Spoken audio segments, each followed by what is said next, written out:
বৈষম্য বিরোধী আইন নিয়ে আমরা কি করতে পারি। বৈষম্য বিরোধী আইনের বিষয়ে আমাদের কথা, আমরা যে কোনো আইনকেই বৈষম্য করে থাকে এরকম কোনো আইন থাকলে সেটা আমরা বাদ দিচ্ছি, বাদ দেওয়ার উদ্যোগ গ্রহণ করছি। আর যদি কোনো আইন বৈষম্য করে থাকে দেখা যায়, বাদ দেওয়ার পরে যে আইনটা থাকবে সে আইন means it is applicable for everyone. সুতরাং কোনো আইন কোনো জায়গায় বৈষম্য সৃষ্টি করলে সেটা যেমন আমরা বাদ দেওয়ার চেষ্টা করব, ঠিক একইভাবে ওই আইনটা সমান্তরালভাবে যাতে প্রয়োগ হয় সেদিকেও আমরা লক্ষ্য রাখব। আমার কাছে দুইটি প্রশ্ন এসেছে সাংবাদিক বন্ধুদের কাছ থেকে।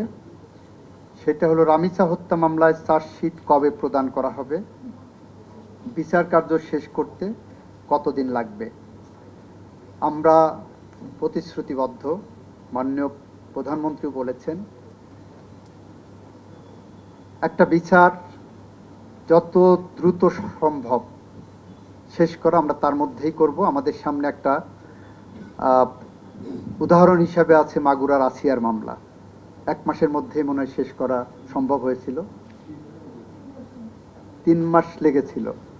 আমরা আশা করি অতদিন লাগার কথা না, ওটা সম্ভবত 1 মাস লেগেছিল। অর্থাৎ চার্জশিটের পরে যে বিচার প্রক্রিয়া শেষ হতে 1 মাস লেগেছিল।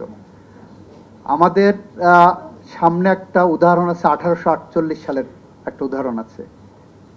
1848 সালের, আমি মামলাটার রেফারেন্স আপনাদেরকে বলি, একটা মিনিট যদি আমাকে বেয়ার করেন।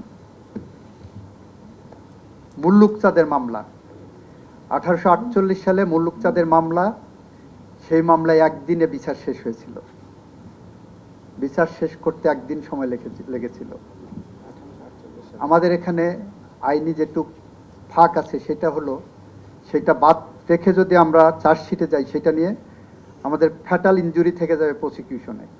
ডিএনএ না করে এই মামলায় যদি চার্জশিট দেয় পুলিশ, যে কেউ হয়তো বলতেই পারেন 164 হয়ে গেছে, এরপরে ডিএনএ কি আছে। এই ধরনের মামলায় DNA is a very important piece of evidence. আমার যেখানে ডিএনএ করার সুযোগ আছে আমরা সেখানে কেন করব না।